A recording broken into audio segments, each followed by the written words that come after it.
और महल पहुंचता है, तब वो दरबार में राजा के समक्ष जाकर खड़ा हो जाता है और अपने जूते निकाल दोनों हाथ जोड़ राजा को प्रणाम करता है। ये देख राजा पूछता है कि उस दिन तो तुमने उस सभा में मुझे सम्मान नहीं दिया और आज यहाँ दे रहे हो। क्या उस समय तुम्हें ये ज्ञात नहीं था कि मैं एक राजा हूँ?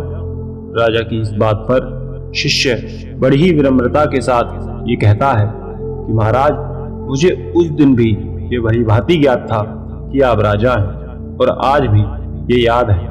सम्मान तो हृदय में होना चाहिए, ना कि दिखावटी। यदि मेरे हृदय से दिए गए सम्मान में आपको कोई कमी दिखे तो आप कहें, किंतु मैंने सदैव आपको हृदय से सम्मान दिया है, आपको माना है, सदैव आपके प्रति आदर का भाव रखा है और सदैव रहेगा।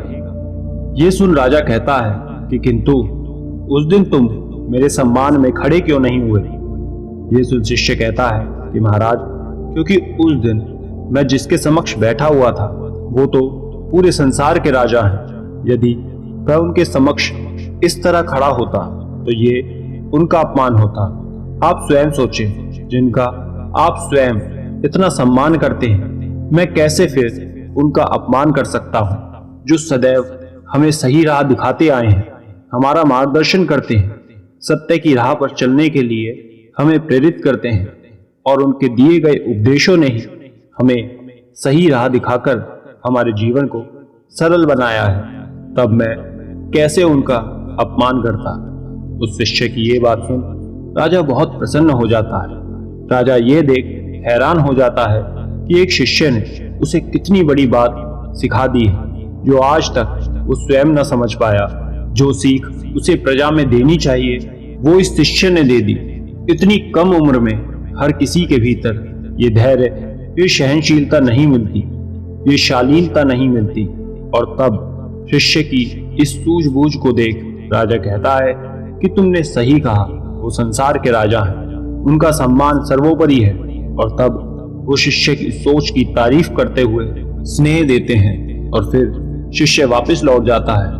यहाँ राजा बुद्ध के साथ ही उनके शिष्य से भी बहुत प्रभावित हो जाता है। वो ये देख समझ जाता है कि इस शिष्य ने सही मायने में बुद्ध की शिक्षा को स्वयं में उतार लिया है, यही उसे भी सीखना चाहिए। अतः इस कहानी से हमें ये सीख मिलती है कि हमें सदैव शिक्षा लेने के साथ उसे सही तरह स्वयं के भीतर उतारना भी चाहिए। यदि आपका सही ज्ञान दूसरों को सही राह दिखाता है, उसका मार्गदर्शन करता है, तो वो सही मायने में सही ज्ञान है। इसलिए सदैव सही निर्णय लेते हुए आगे बढ़ें जो उचित हो। यदि आप सही हैं, फिर आपको डरने की कोई आवश्यकता नहीं है। आशा करते हैं ये बात आप समझे होंगे। धन्यवाद। जब महात्मा बुद्ध अपने शिष्यों को उपदेश देते थे तो हमेशा ऊपर स्थान पर बैठा करते थे और उनके शिष्य नीचे बैठते थे। एक दिन महात्मा बुद्ध हमेशा की तरह अपने सभी शिष्यों को उपदेश दे रहे थे। उन्हीं दिनों एक नया शिष्य बुद्ध के संग में सम्मिलित हुआ था। वो अभी बुद्ध के संग में किसी भी नियम को नहीं जानता था। सब कुछ उसके लिए उस आश्रम में बिल्कुल नया था।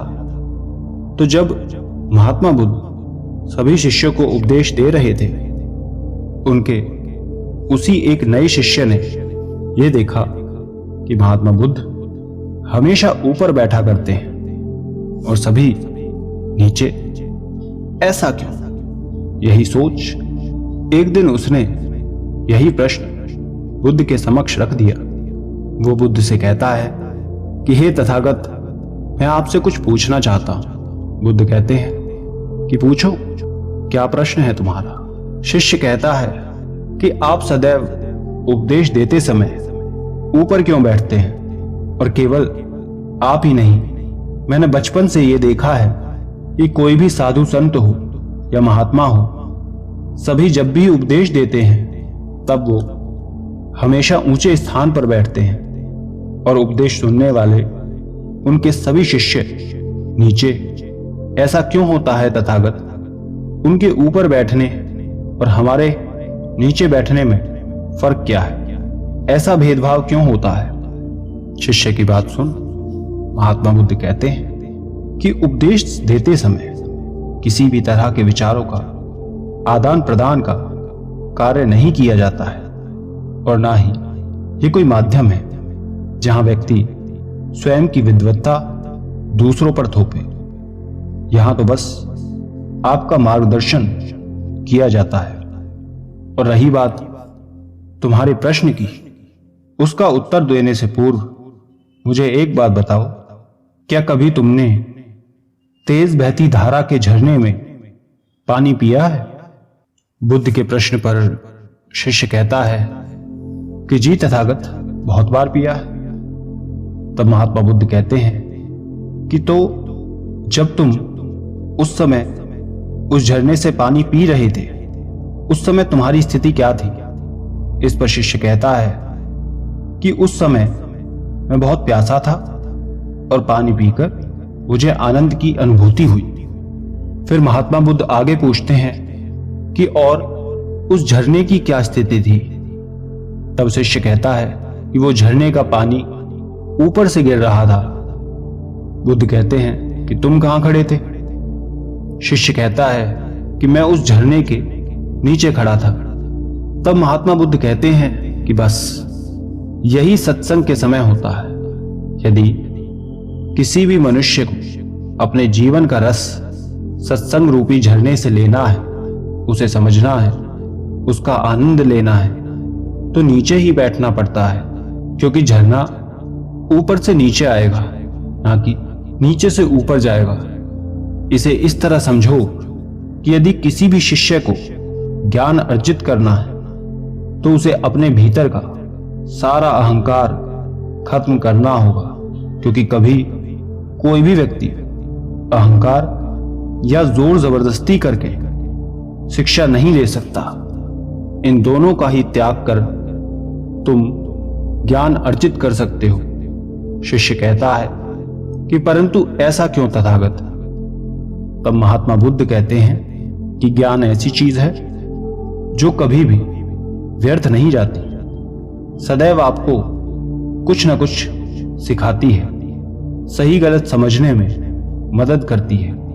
शिक्षा से आप एक अलग दृष्टि से सब कुछ देखते हैं। यदि व्यक्ति अपने स्वभाव में विनम्रता लेकर आता है तो ये उसके लिए लाभदायक है, और उस स्थिति में व्यक्ति तब उचित तरीके से ज्ञान की बातें सीख सकता है।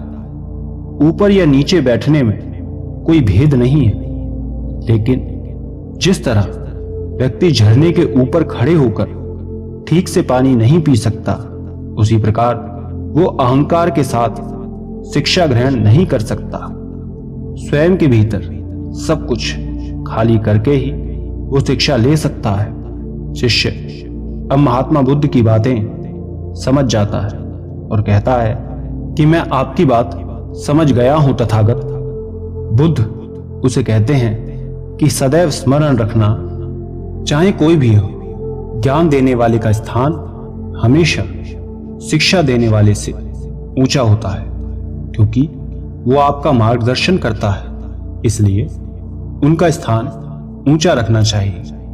जब ये बातें आप ध्यान में रख लेंगे तो उस दिन से आपके विचार एक से दूसरे व्यक्ति तक सही ढंग से पहुंच पाएंगे। अतः बुद्ध के जीवन की इस कहानी से यही शिक्षा मिलती है कि व्यक्ति को सदैव स्वयं को भीतर से खाली कर, हर अहंकार का त्याग कर, स्वयं को नीचे रख शिक्षा लेनी चाहिए। तब आप बेहतर तरीके से ज्ञान ले सकते हैं। धन्यवाद।